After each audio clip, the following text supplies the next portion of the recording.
Tonight, the body of May Jasmine is found in the rubble of a home destroyed by an explosion in Sydney's west. What caused the blast is still unknown.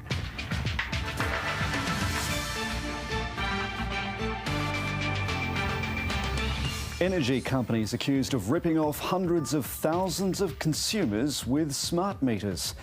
A pay rise for the country's lowest paid workers. 2.6 million people will see a bump in wages. 80,000 fans head to Homebush as the Matildas get ready to take on China.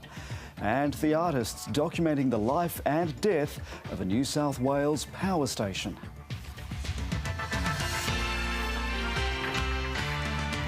Good evening, Jeremy Fernandez with ABC News. A family's worst fears have been confirmed after the body of a 30-year-old woman was discovered in the wreckage of a home which exploded in Western Sydney. The complex search for May Jasmine began on Saturday at the townhouse in Wayland. Now some neighbours are furious, saying their concerns about the smell of gas in the area were ignored. For more than 36 hours, emergency workers searched through the rubble, hoping May Jasmine was still alive. Tapping sounds detected early on stopped. At 2 o'clock this morning, the body of the 30-year-old was discovered under a concrete slab in what used to be the kitchen. The nursing student was visiting her elderly mother at the time of the explosion. As you can imagine,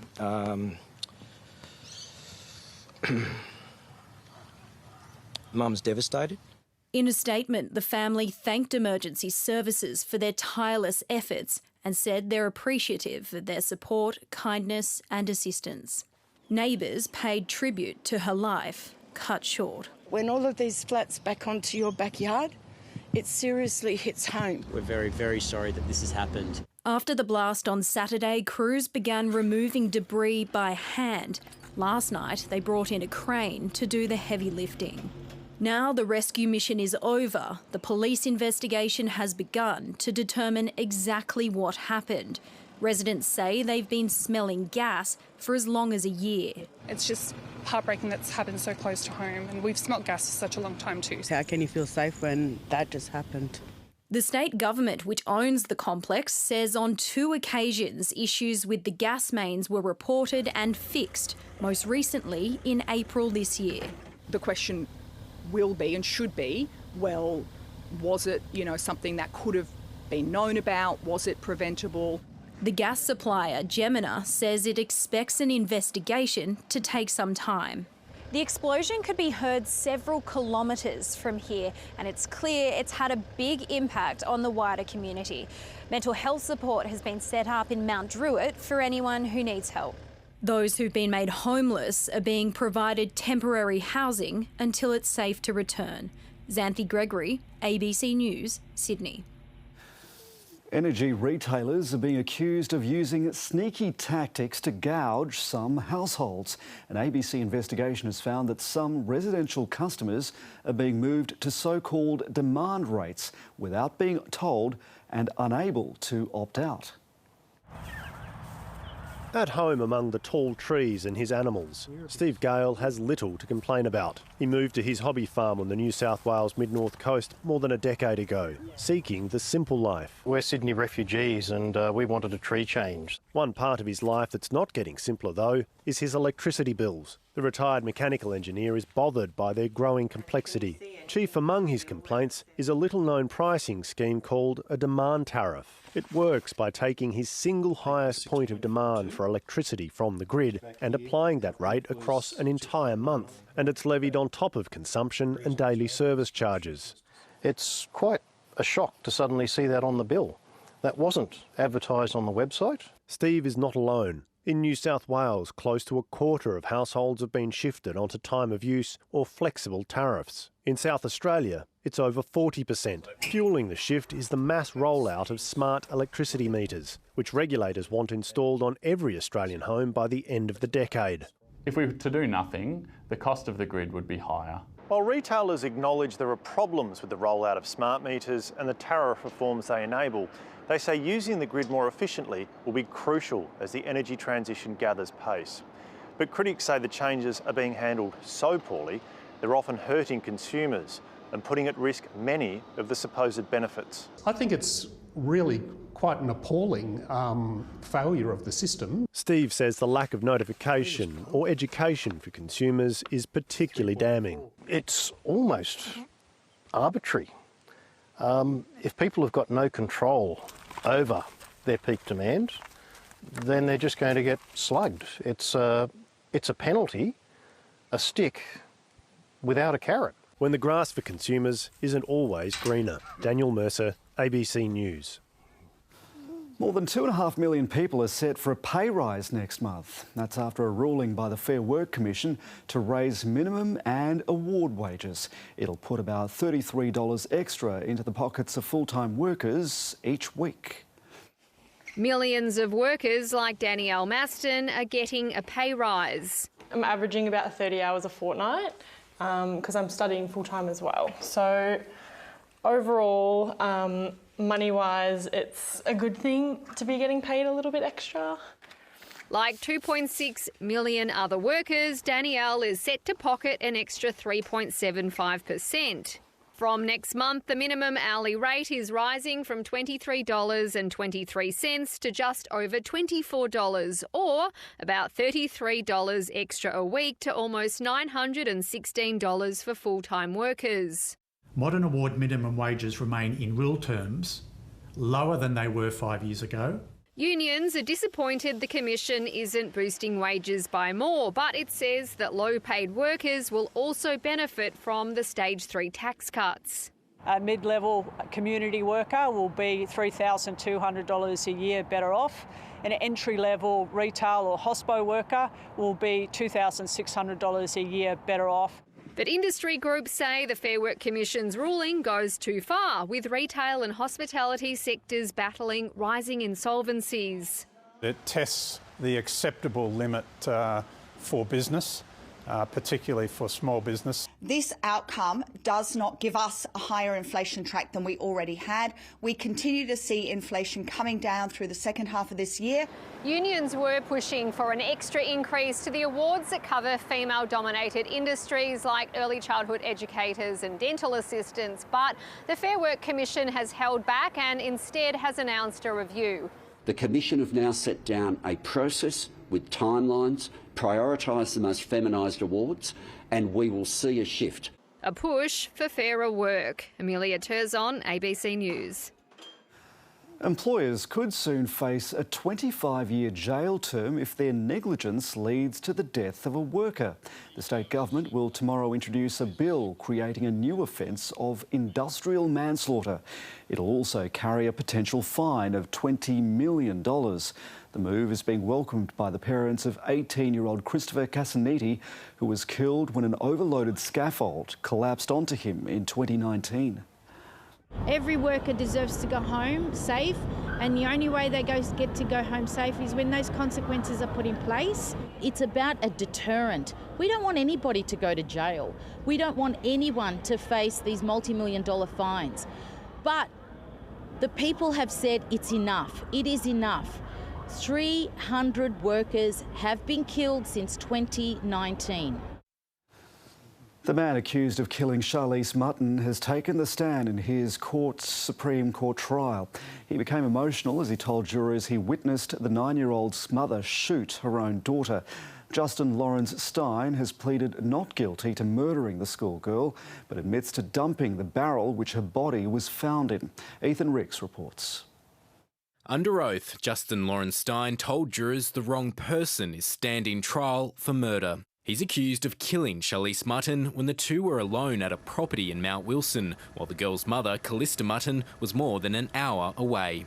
Wiping away tears, Mr. Stein instead said the girl was killed almost 24 hours later than alleged, while he was in the shed working on his car. That's when I heard a gunshot. Then I heard Chalice scream my name, and then I went out. I got to the back of the shed. That's when I heard Chalice scream "Mummy, no," and then bang, there was a second gunshot. I said, "What the have you done?" She turned around, looked at me and said, "You did this." She kept screaming, "You did this." Mr. Stein said he left to grab a tarp after Callista Mutton pointed the gun at him, but when he returned, the mum and daughter were gone, so he said he returned to the house and fell asleep. The house was unlocked, with this psychopathic woman running around with a firearm. I didn't think to lock the house, I just came in. The court heard the next morning Mr Stein called police to report Chalice Mutton for driving off with his ute, but under questioning he accepted that at no point did he think of calling police to report that a 9-year-old child had been shot and that the woman he says did it could be armed. Mr Stein said the mother later placed Chalice's body in a barrel in his ute without him knowing, and that he dumped it off a cliff in a panic. Miss Mutton has denied knowing anything about her daughter's death. Ethan Ricks, ABC News, Sydney. The former Treasurer Josh Frydenberg has put an end to speculation he might make a late run at his old seat in Melbourne. It would have meant dumping the female candidate who's already been selected to run, which some former colleagues were warning against. Here's political reporter Tom Lowry. Back to the campaign trail. I'm so excited to be out here today campaigning in the Kooyong community. Amelia Hamer, still the Liberal candidate for Kooyong, as Josh Frydenberg's flirtation with a comeback fizzles.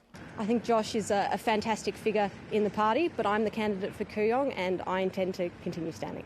All morning, the former Treasurer's former colleagues weighed up his possible return. The Liberal Party in Victoria should do all that it can to ensure that we attract Josh Frydenberg back in to stand in Parliament. Josh would be silly not to be looking at the new boundaries and not be reconsidering his decision last year not to recontest. The party has already pre-selected Amelia Hamer. Amelia is a highly qualified young woman. The division has pre-selected a young, capable, hardworking, intelligent woman. And I think Kooyong is certainly in play and Amelia is an excellent candidate. Some others around the party were a little more direct. Women are not collateral damage for Josh Frydenberg's regrets, and they shouldn't be treated as such. Josh Frydenberg himself put the speculation to bed, posting to social media, "I am not rushing back to politics. My position on contesting the next election remains unchanged."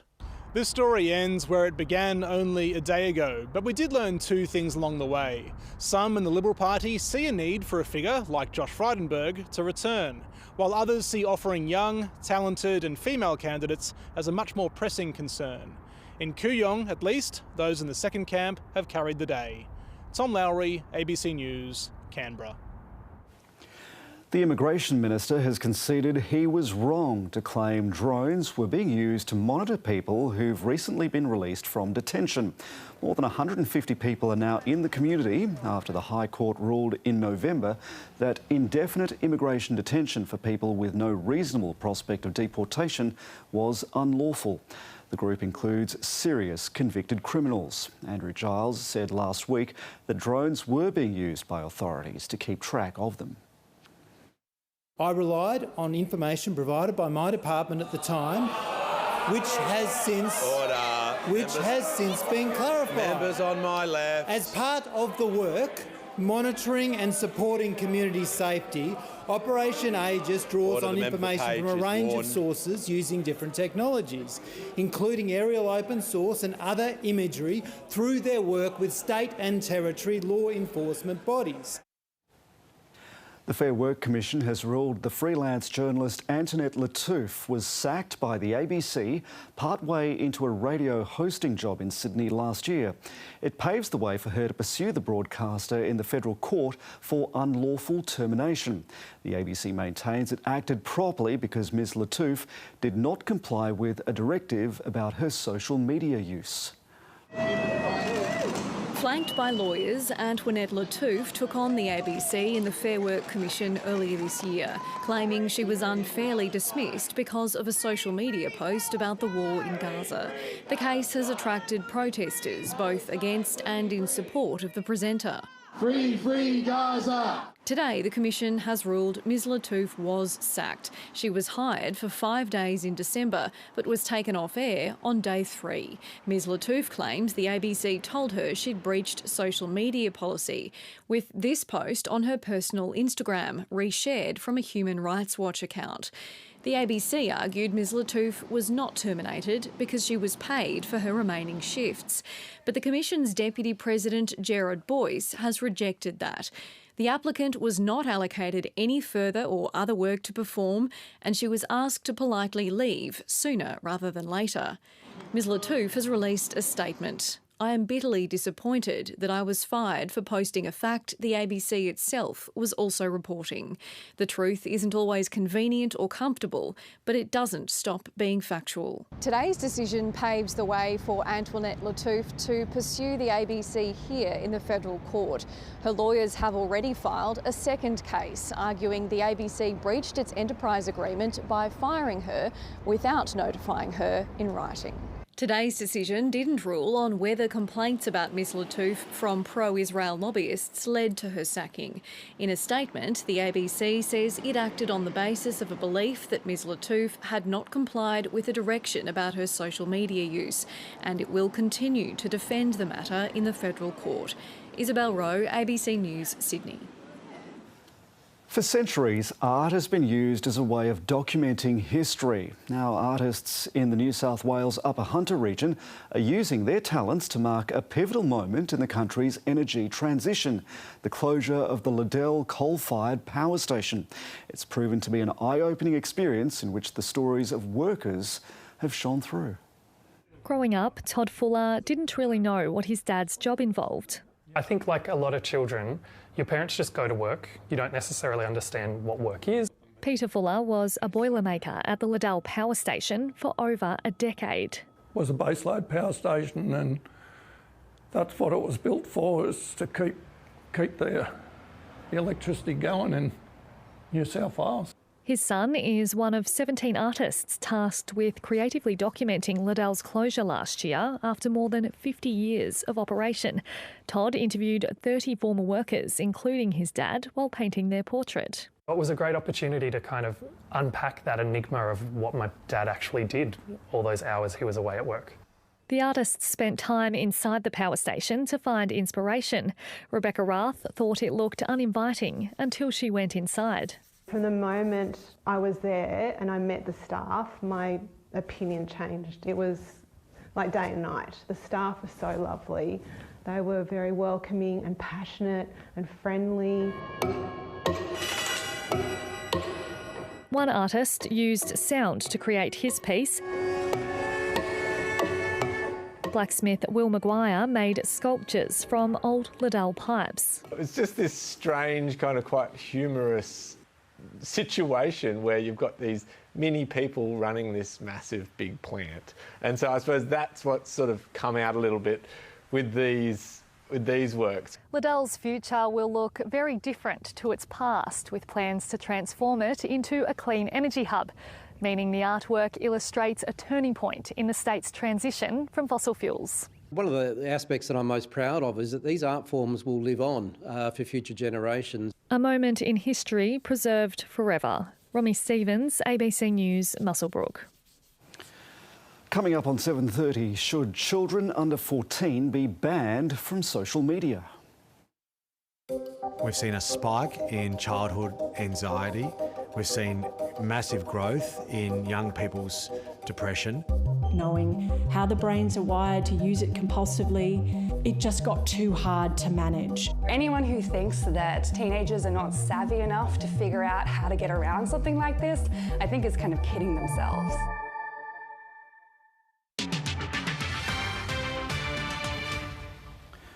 MDMA will be offered to treat people with post-traumatic stress disorder for the first time in New South Wales this week. The drug was approved to be prescribed by psychiatrists last year. 51-year-old Shannon Foster will be one of the first patients in the state to be treated with MDMA. The trial's lead associate professor says the combination of the drug and therapy allows patients to safely access traumatic memories. It opens the heart and the mind in a manner that is almost like being a child again. You know, you have more creativity and flexibility, and the growth mindset is lit up, and that allows for a deeper level of processing. It's absolutely desperation, and it absolutely is. You will try anything. However, I have decided to take the chance on this particular trial because it is so well prepared and so well scaffolded, and I feel so safe.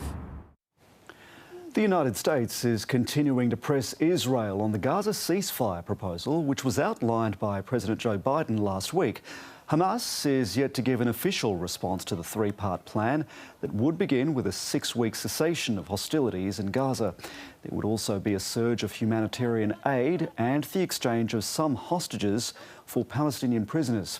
Israel has accepted the framework deal, but there's been vocal opposition from some members of the Israeli government. Well, this was an Israeli proposal. We have every expectation that if Hamas agrees to the proposal, as was transmitted to them, an Israeli proposal, that Israel would say yes. North Korea's aggressive posturing in recent years has fueled speculation it could be angling for a conflict with the South. For people on the small island of Yeonpyeong, the danger from the north is very real. North Asia correspondent James Oaten travelled there to meet its residents. In case of emergency, seek shelter. There are 8 government bomb bunkers that dot this small island. This phone is a hotline for us to contact the military base. Equipped with enough supplies for residents to hunker down for a week. This is also emergency food, and this is a gas mask. Yeonpyeong is a sleepy spot made up of mostly fishers and pensioners who spend their days picking shellfish for supper. But the tiny island is just a few kilometres from North Korean territory, clearly visible even on a gloomy day. If they really wanted to, they could still take us out in one shot. The threat of attack from North Korea isn't just hypothetical, it's real. These charred ruins are what remains after North Korea shelled the island in 2010, retaliation for South Korean military exercises. 2 civilians and 2 soldiers were killed. And this year, residents were forced underground after more artillery fire landed nearby. At night, even a small noise makes me anxious. I can't sleep with the lights off, I have to keep the TV on, always worried about what might happen. North Korea tends to carry out provocations as a show-off, but if a local war breaks out, we are powerless. The threat of war has always felt close to home for residents of Yeonpyeong, but here in Seoul, analysts are less worried, confident that Pyongyang understands it has the inferior firepower. North Korea is in no strategic position, and it does not have sufficient strategic and military capability to actually carry out those rhetorics of war. Some islanders hold the same view. It's fine. Those bastards can't do anything. Our country protects us well. But as North Korea continues to talk tough and test new weapons, residents remain firmly on the lookout. James Oaten, ABC News, Yeonpyeong. To finance now, here's Alan Kohler. Apart from the fact that Brisbane now has the second most expensive houses in the country after Sydney, 8% dearer than Melbourne, the other big news in housing is that Adelaide and Perth are surging, while prices in Hobart and Darwin are falling. And the other thing worth noting is that Sydney's median price is 37% higher than Brisbane's, and that's an incredible difference between the number 1 and number 2 markets in a country. Here's a graph of monthly changes showing that Perth is setting the crackingest pace at the moment. And here's a chart of the change over 5 years, which shows that Adelaide is in front. Now, the percentage rise in Adelaide is twice that of Sydney and more than 4 times that of Melbourne. And for my last chart on this subject, we hear a lot about housing approvals and completions being well down, which is true. But while those numbers do eventually flow through to housing values, what really matters is the supply of existing homes right now. And listings of those have fallen 30% in 5 years and are now well below average. The share market went up 0.7% with big gains by banks. Jewellery retailer Lovisa said it had hired the CEO of Smiggle, John Cheston, as its new CEO, but he's given Smiggle 12 months' notice. The existing CEO of Lovisa, Victor Herrero, is famously the second highest paid CEO on the ASX, on $30 million last year. Now, he's going to stay on for a year for a measly $2 million, and his replacement will be paid $2.35 million, or 47 times today's new minimum wage. But despite the cost saving, Lovisa's share price fell 10%.